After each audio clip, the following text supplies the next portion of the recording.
నమస్తే. నేను మీ అన్నపూర్ణ. ఈరోజు మనము చుక్కకూర చికెన్ కాంబినేషన్ తోటి కర్రీ చేసుకుందామండి. ఇదిగోండి, నేను 1 కేజీ చికెన్ తీసుకున్నాను. చుక్కకూర అండి, 4 కట్టలు చుక్కకూర తీసుకున్నాను. నేను శుభ్రంగా కట్ చేసేసుకొని నీట్గా కడిగేసి పెట్టేశానండి చుక్కకూరని. ఇదిగోండి, కొంచెం పెద్దగా కట్ చేసుకోవచ్చండి, తొందరగా ఉడికిపోతుంది చుక్కకూర. ఇదిగోండి, చికెన్ కూడా నీట్గా కడిగేసి పెట్టేశాను. ఇప్పుడు స్టవ్ ముట్టించేసి పొయ్యి మీద ఒక బాండి పెట్టేసుకున్నాను. ఇప్పుడు ఆయిల్ పోసుకుందాము. ఇదిగోండి, స్టవ్ ముట్టించేసి నేను ఒక 4 స్పూన్ల దాకా ఆయిల్ వేసేసుకుంటున్నాను. ఆయిల్ వేడైనాక ఉల్లిపాయలు వేసుకుందాం. ఇదిగోండి, ఆయిల్ వేడైపోయింది. ఇప్పుడు కొంచెం మనం ఉల్లిపాయలు వేసేసుకున్నాము. నేను ఒక 2 ఉల్లిపాయలు దాకా తీసుకున్నానండి. 2 ఉల్లిపాయలు, ఒక 5 పచ్చిమిరపకాయలు తీసేసుకున్నాను. 2 కడికి వేసేస్తున్నాను. ఫ్రై చేసుకున్నాం.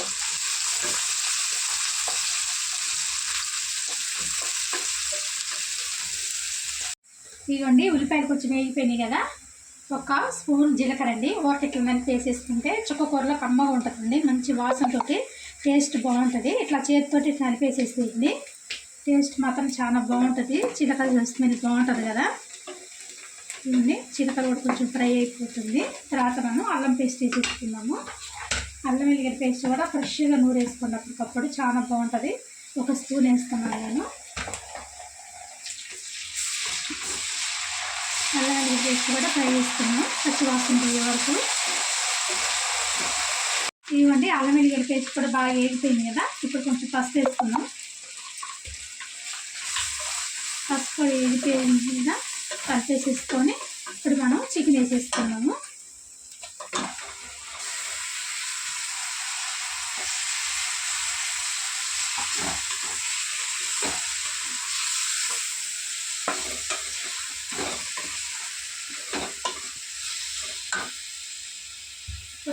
ఇవ్వండి, నేను రాళ్ళు ఉప్పు వేస్తున్నాను. 1 స్పూన్ వరకు ఉంటుందండి.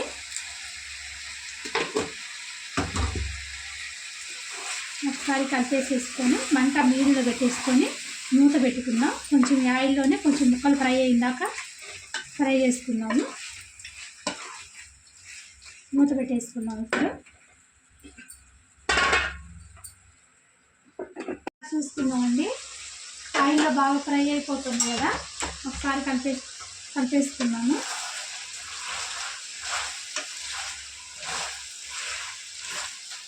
ఇప్పుడు ఒక్క ఎల్లిపాయ మొత్తం అండి, ఒక పాయ మొత్తం నేను ఇట్లా దంచేస్తున్నానండి. పొట్టేది అవసరం లేదు, ఇట్లా దంచేసుకోండి, చాలా బాగుంటుంది. ఒకసారి ఇట్లా కలిపేసుకొని ఇప్పుడు టమాటా వేసేసుకున్నాము. మన చుక్కకూర పులుపు వేరు ఉంటుందండి, టమాటా పులుపు వేరు ఉంటుంది. నేను 3 టమాటాలు దాకా తీసేసుకున్నాను. 3 టమాటాలు దాకా వేసాను. చుక్కకూర పులుపు వేరు ఉంటుంది, టమాటా వేసుకున్నప్పుడు చాలా బాగుంటుంది. ఒకసారి కలిపేసేసుకున్న తర్వాత మళ్ళీ మూత పెట్టి టమాటా కొంచెం మెత్తపడేదాకా మగ్గించుకుందాము. చూద్దామండి, ఒకసారి టమాటా కూడా బాగా మెత్తపడిపోయింది కదా. ఒకసారి కలిపేసేసుకొని చూడండి, టమాటా మెత్తపడిపోయింది కదా. ఇప్పుడు మనం కారం వేసేసుకుందాము. కొంచెం కారం ఉప్పు వేసుకోండి, ఎందుకంటే మనకి చుక్కకూర పుల్లగా ఉంటుంది కాబట్టి. నేను 2 స్పూన్లు కారం వేస్తున్నానండి. 1 స్పూన్ తోటి 2 స్పూన్లు వేస్తున్నాను. మీరు కూడా మీ కారంకి తగ్గట్టు వేసుకోండి. మీరు ఎంత కారం తినగలరో అంత కారం వేసుకోండి. కొంచెం చుక్కకూర పుల్లగా ఉంటుంది కాబట్టి కొంచెం ఎక్కువ వేసుకుంటే టేస్ట్ బాగుంటుంది. పులుపు మనకు తగలకుండా ఉంటుంది ఎక్కువ తినేటప్పుడు. ఇప్పుడు మనం చుక్కకూర పెట్టేసుకుందాము. శుభ్రంగా నీటి కడిగి పెట్టేసానండి చుక్కకూర. కొంచెం పెద్ద కట్ చేసుకుని పర్వాలేదు, తొందరగా ఉడికిపోతుంది.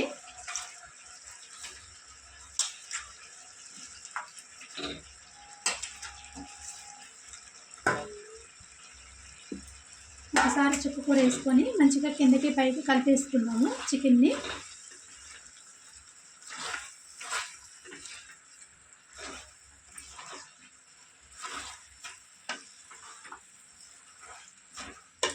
ఇట్లా కలిపేసేసుకొని ఒకసారి మూత పెట్టేసుకుందామండి. చుక్కకూర మొత్తం మెత్తగా ఉడికిపోతుంది. మూత పెట్టేసుకుందాం. ఇప్పుడు ఇవ్వండి ఒకసారి చూసుకుందాము. మనం చుక్కకూర పెట్టుకున్నప్పుడు బాగా పైకి అనిపించింది కదా, మెత్తగా ఉడికిపోయిందండి. ఆయిల్ కూడా పైకి వచ్చేసింది. మనం అస్సలు వాటర్ పోయలేదండి, వాటర్ అవసరం లేదు మనం చుక్కకూర వేసుకున్నప్పుడు.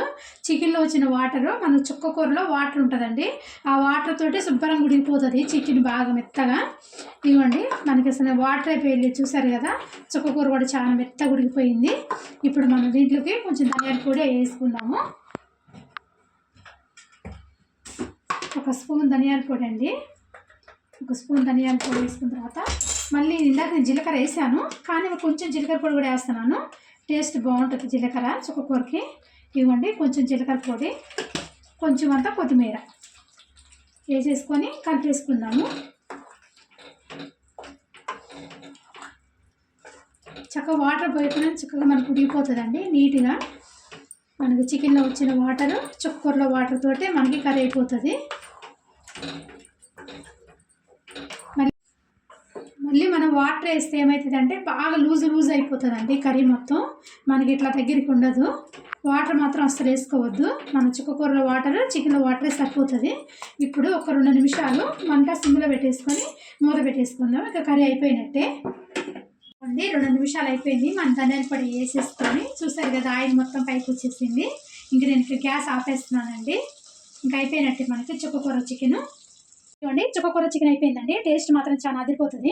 రైస్లోకి కానీ మన బగారా రైస్లోకి పుల్లగా ఉంటుంది కాబట్టి మన బగారా రైస్లోకి పలావ్లో కూడా చాలా బాగుంటుందండి. చపాతీ పులక కూడా తీసుకోవచ్చు, చాలా బాగుంటుంది. మీకు నచ్చితే మాత్రం ట్రై చేయండి. లైక్, షేర్, సబ్స్క్రైబ్ అవ్వచ్చు ఛానల్. ఇలాంటి మరిన్ని రెసిపీస్ కోసం మన సినిమాలో కూడా మర్చిపోకండి. బాయ్.